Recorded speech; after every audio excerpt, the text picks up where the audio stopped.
What happens when two powerful voices clash live on television? What you're about to see is the exact moment everything unraveled between Teddy Swims and Kelly Clarkson, creating one of the most unforgettable walk-offs in daytime TV history. Don't forget to subscribe and share your thoughts, because this story only gets more intense from here. The studio lights glowed as Kelly Clarkson settled into her chair, her trademark smile ready for another easy conversation. Across from her, Teddy Swims adjusted his seat on the couch, his tattooed hands playing with the microphone on his shirt. The audience buzzed with excitement, unaware that they were about to witness something no one could have predicted. "So, Teddy," Kelly began with her usual warmth, "your rise to fame has been incredible, from posting covers online to selling out arenas. It's like a modern-day fairy tale." Teddy's jaw tightened slightly, though his grin stayed in place. "Thanks, Kelly, but I wouldn't call it a fairy tale. There's been a lot of hard work, rejection, and plenty of people who didn't believe in me." "Of course," Kelly nodded quickly. "But that's what makes it so inspiring. You went from being unknown to having millions of views almost overnight. It must feel amazing to finally get the recognition you deserve." The word finally seemed to hang in the air. Teddy's smile faded for a moment before he said, "I've been doing this for over 10 years, Kelly. It wasn't overnight, and it wasn't about getting recognition. It was about staying true to my art, whether people noticed or not." Kelly laughed lightly, but it sounded forced. Right. But you have to admit, social media really changed everything for you. Without TikTok or Instagram, would people even know who Teddy Swims is?" The question landed hard. Teddy's posture stiffened, and his calm expression cracked just slightly. "Are you suggesting that my success comes down to social media algorithms?" "No, not at all," Kelly said, though her tone didn't quite match her words. "I just mean social media gave you a chance that traditional routes maybe didn't. The music industry can be tough for artists who don't fit the usual mold." "What mold is that?" Teddy asked, his voice dropping low. Kelly smiled, not catching the shift. "You know, the tattooed, bearded, soulful vibe? It's trendy now, very authentic looking, even if it's sort of curated for social media." The room grew tense. The audience stopped whispering. "Carefully crafted," Teddy repeated, his voice quiet but heavy. "Kelly, these tattoos aren't marketing. This beard isn't branding. This is who I am, and I've been this way long before anyone cared about authenticity." Kelly's smile faltered. "Of course, Teddy. I didn't mean to suggest otherwise. I just think fans love how real you seem. How do you keep that connection while handling sudden fame?" "Sudden fame?" Teddy said, shaking his head. "You make it sound like I just appeared out of nowhere. Do you know how many tiny bars I played in front of 5 people? How many times I was told my voice didn't fit any genre?" "I'm sure that was difficult," Kelly said, trying to steer the talk elsewhere. "Let's talk about your new album. The sound is so polished compared to your earlier work. It must feel great working with real professionals." "That did it." Teddy's eyes flashed.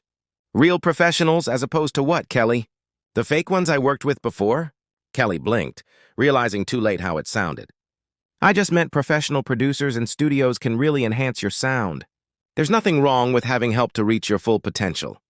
"Help to reach my potential," Teddy repeated, his voice sharp. "When you won American Idol, did people say Simon Cowell helped you reach your potential, or did they just admit you already had it?" Kelly looked thrown off. "That's different. Idol is designed to find talent." "And what do you think I was doing all those years? Hiding?" Teddy shot back. "I was showing my talent to whoever would listen, long before anyone called it a fairy tale." Kelly took a breath, trying to stay composed. "Teddy, I think you're misunderstanding me. I respect your journey." "No, Kelly," Teddy interrupted. "You brought me here to turn my story into some cute segment about social media fame, not to actually understand it." The tension was thick enough to cut. Kelly pressed on, her tone nervous. "Maybe our viewers would like to hear about your creative process, how you choose your songs." Teddy gave a short, cold laugh. "My creative process? It's taking rejection, pain, and turning it into something worth feeling. It's being real in a world obsessed with pretending." Kelly's cheeks flushed. "Teddy, you're reading too much into my questions." "Am I?" he asked. "Because it sounds like you think my career is just luck, timing, and good marketing. Like someone who looks like me can't actually be real." The audience was dead silent. Kelly's voice wavered. I've always been supportive of artists from all walks of life. Supportive? Teddy said, disbelief in his tone. In 10 minutes, you've implied my success was accidental, my image was fake, and my early work was amateur. If that's support, I'd hate to see what doubt looks like. The crowd sat frozen. Phones were recording. Kelly's tone hardened. If you can't handle tough questions, maybe you're not ready for this level of media attention. The words exploded in the air. Teddy's eyes widened. Not ready for media attention? Because I won't let you minimize everything I've worked for? Kelly looked panicked. I just meant artists at this level should handle criticism. Tough questions? Teddy stood, towering over her. You haven't asked tough questions. You've been trying to twist my story into something you can control. Kelly stayed seated, her jaw tight. I'm helping our viewers understand your journey. Or helping yourself understand how someone like me succeeded without the system, Teddy said. The crowd shifted uneasily. The air felt electric.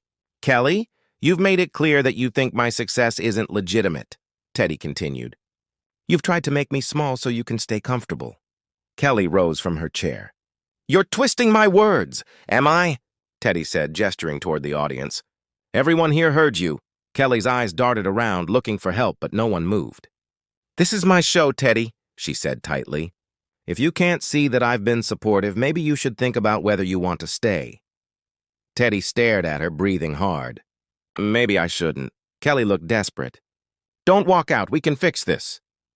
There's nothing to fix, Teddy said, unclipping his microphone. You don't respect me or what I've built. That's not true, she said weakly. I brought you here because I believe in your talent. Teddy paused. No, Kelly, you brought me here because I'm trending. Don't mistake publicity for belief. That's not fair, she protested. Fair? Teddy scoffed. You never asked about my music, my fans, or my journey. You just wanted a story that fit your idea of success. Kelly's voice shook. I've always supported artists from different backgrounds. Backgrounds, Teddy repeated bitterly. You've made it obvious you don't think mine counts. Every question was about explaining away what I've earned. Kelly's expression crumbled. You're overreacting. This isn't overreacting, Teddy said. This was never an interview, it was an interrogation. The silence was suffocating. Then Kelly, visibly shaken, blurted, Maybe this attitude is why some people in the industry hesitate to work with you. Gasps filled the studio. Teddy froze. There it is, he said quietly. The real Kelly Clarkson. Teddy, that's not what I meant. Yes, it is, he said firmly.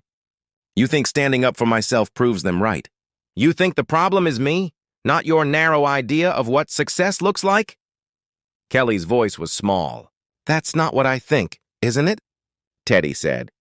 You just gave every gatekeeper who doubted me a reason to keep doing it. He looked down at the mic in his hand, then set it carefully on the table. You know what's sad? I respected you. I thought you understood what it's like to have to fight for your place, but you're just another insider who can't see past your own story. Teddy, please, Kelly said softly. Let me make this right. You can't take it back, Teddy replied calmly. Now I know exactly who you are.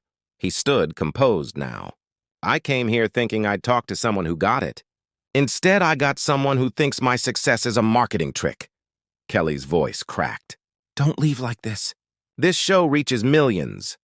I'd rather reach no one, Teddy said, turning toward the exit, than reach millions through someone who doesn't respect my work. And with that, he walked off stage. Kelly stood frozen, her face a mix of shock and regret. The cameras kept rolling. The crowd didn't know whether to clap or stay silent. As Teddy vanished backstage, the weight of what happened settled over the studio. This wasn't just a walk-off, it was a statement. A moment that would be replayed, debated, and remembered for years. And it all began with what Kelly thought would be a friendly interview. Was Teddy right to walk away? Or should he have stayed and tried to work it out? Share your thoughts below, and don't forget to subscribe for more behind-the-scenes stories of what really happens when the cameras are rolling.